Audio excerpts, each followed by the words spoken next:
Maharashtra municipal चुनाव से पहले हिंदी को लेकर जिन्न बाहर आ गया है। सियासत मुद्दों पर नहीं, सियासत अनेकता में एकता के दिग्दर्शन करवाने वाले भारत की हिंदी भाषा पर हो रही है। वो हिंदी जिसने कभी किसी के साथ भेदभाव नहीं किया, जो कश्मीर से कन्याकुमारी तक समझी जाती है, जिसके लिए कभी सड़कों पर लाठी डंडे नहीं चले हैं। लेकिन अब हिंदी विरोध के नाम पर नफरत फैलाई जा रही है। इस देश में कई भाषाएं हैं, लेकिन विरोध सिर्फ हिंदी का हो रहा है, क्योंकि हिंदी बोलने वाले और समझने वाले सबसे ज्यादा संख्या में हैं। इसीलिए ज्यादातर राजनीतिक दल महाराष्ट्र में मराठी फर्स्ट के तहत हिंदी भाषा को टारगेट कर रहे हैं।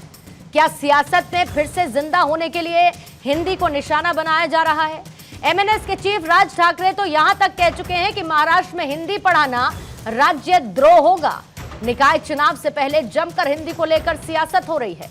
एमएनएस कार्यकर्ताओं ने हिंदी की किताबें जला दी, दुकानों पर जाकर हिंदी की किताबें फाड़ दी। मुंबई में हिंदी बोलने पर रिटेल स्टोर के कर्मचारी को एमएनएस कार्यकर्ताओं ने थप्पड़ भी मारे हैं।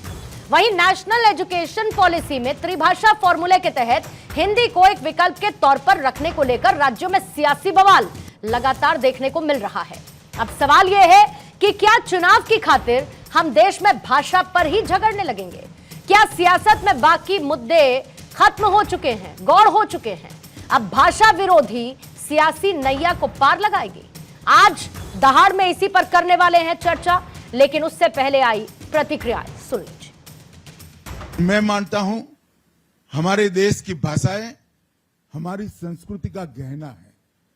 हमारे देश की भाषाओं के बगैर हम भारतीय ही नहीं रहते हैं। आधी अधूरी विदेशी भाषाओं से संपूर्ण भारत की कल्पना नहीं हो सकती। हमारी भाषाओं में हम हमारा देश भी चलाएंगे, सोच भी करेंगे, शोध भी करेंगे, नतीजे भी निकालेंगे और विश्व का नेतृत्व भी करेंगे। इसमें कोई संशय किसी को रखने की जरूरत नहीं। जय महाराष्ट्र।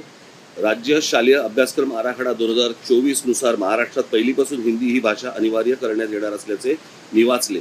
तुमचं त्रिभाषेचं सूत्र जे काही आहे ते सरकारी व्यवहारापुरता मर्यादित ठेवा, त्याला शिक्षणापर्यंत आणू नका। या देशात भाषावर प्रांतरचना झाली आणि ती इतकी वर्ष टिकली, पण आताच ही दुसऱ्या प्रांताची भाषा इथे महाराष्ट्रावर लादण्याचे का प्रकार सुरू झालेत? आधी आपण अनिवार्य केली होती, काल जो जी आर काढला त्यात अनिवार्यता काढून टाकली। आता आपण असं म्हटलेलं आहे की कुठलीही तिसरी भारतीय भाषा तुम्हाला शिकता येते। 3 भाषेचं सूत्र नवीन जे काही शैक्षणिक धोरण आहे त्यांनी केलं। त्या नवीन शैक्षणिक धोरणामध्ये मातृभाषा ही अनिवार्य आहे। त्याच्या व्यतिरिक्त 2 भाषा, त्यातली एक भारतीय भाषा असली पाहिजे। एक स्वाभाविकपणे आपल्याकडे इंग्रजी लोक स्वीकारतात। तो आज की दहाड़ शुरू करने से पहले आइए उन सवालों का रुख कर लेते हैं जिनके इर्द गिर्द आज रहने वाली है चर्चा। पहला सवाल आज यही रहेगा, सियासी मजबूरी, हिंदी से बैर जरूरी? देश एक, भाषा अनेक, फिर हिंदी से क्यों कलेश? एमएनएस हिंदी से खफा तो वोट बैंक का नफा। हिंदी सीख लेंगे तो क्या मराठी भूल जाएंगे? सोच की दीवार, इसीलिए भाषा पर तकरार।